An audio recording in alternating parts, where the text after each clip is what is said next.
So, yesterday we learned about the three branches of government. In order to understand the three branches of government, we need to understand why they were created, which would be the U.S. Constitution.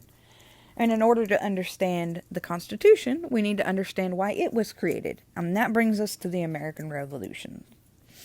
So, back in the 1700s, the United States, America, it wasn't a thing. There were the 13 original colonies: Georgia, South Carolina, North Carolina, Virginia, Maryland, Delaware, Pennsylvania, New Jersey, Connecticut, Rhode Island, Massachusetts, New Hampshire, New York.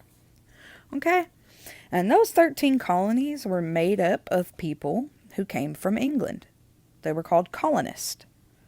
So their original home was England. They had British accents and all. I really liked drinking tea. Had all kinds of, fun. And they were ruled by Great Britain. So they were, England was still kind of in charge of them. Well, they were all happy and on about their way as the colonists in this new land controlled by Great Britain, until Great Britain started to make decisions that the colonists didn't really like. They were making decisions, and the colonists felt like, well, we don't really have a say in what they decide for us, and that's not really fair. So they started to get, just a little bit upset about it. They weren't really happy with the fact that they didn't have a say in what the government decided to do to them. So they started kind of not being too happy about it. Well, so then there came a time, give me just a moment. So there came a time when the British government decided, well, we're going to tax the tea that they drink. We're going to put a pretty heavy tax on it. And what that meant is, so you've got England way over here, and you've got the colonies over here. Okay? So they would have to ship goods, across the waters and reach the colony. Oops. So they would have to ship their goods, to reach the colonies and blah, blah, blah, blah. Well, if they put a tax on tea, which tea was a big deal because it was everybody's favorite drink. Everybody loved tea, okay? So I don't know what that's supposed to be. It's supposed to be a tea bag, but it didn't work out that way. So when Great Britain decided to tax the tea, well, the 13 colonies weren't too happy about that, because that meant that they were then going to have to pay even more for the tea. So they went from being not so happy about Great Britain making decisions without them to kind of being real mad about it. They were not cool with this. So what ended up happening then is that Great Britain sent 3 ships with tea in them. Tea that was going to be taxed pretty heavily. So the colonists, who were led by a guy named Samuel Adams, had a town meeting earlier in the day before the ships arrived, where they kind of talked about how they felt and what they wanted to do, and they were not happy. They were kind of all pretty mad.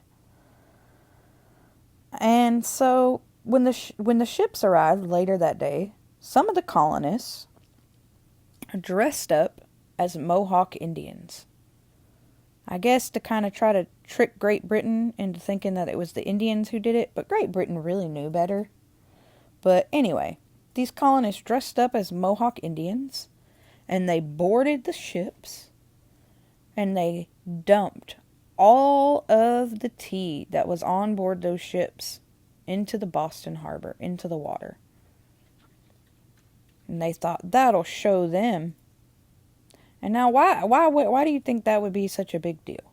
That was a big deal because there was 90,000 pounds of tea on board those 3 ships. And that's about $1 million in today's money. That's a lot of money. So that was called the Boston Tea Party, is what it ended up being known as. Because the colonists got on those 3 ships and they dumped all that tea into the harbor. Okay?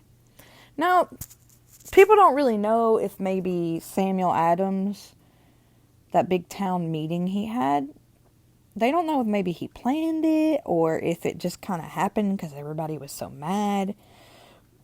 But that's what ended up going down with the Boston Tea Party. So those 3 ships, by the way, let's look at what they were named, because they hold an important place in history.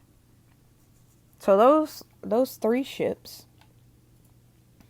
were the Dartmouth, the Eleanor, and the Beaver. So that was the name of the 3 ships that unfortunately had all their tea dumped out into the Boston Harbor. Big old waste of money. There were 116 people that participated in dumping all the tea out. So you had Paul Revere, who was one of those guys. He was one of the 116 people that dumped all that tea out. Okay?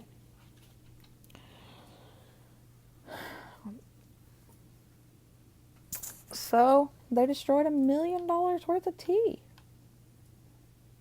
And now you would think, why is that such a big deal in history? That's a big deal because the Boston Tea Party was one of the catalysts. And a catalyst is, it's what kind of pushed things forward. So you had Great Britain,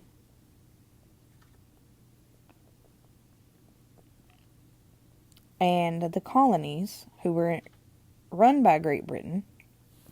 Well, now the colonies were kind of mad. They were kind of salty. They were like, I don't want to be a part of you anymore, Great Britain. Bye. And so the Tea Party was one of the things that kind of started the war. Because they were, like I said, they were getting a little angry a little bit at a time, but nobody had really thought of all-out war until the Boston Tea Party.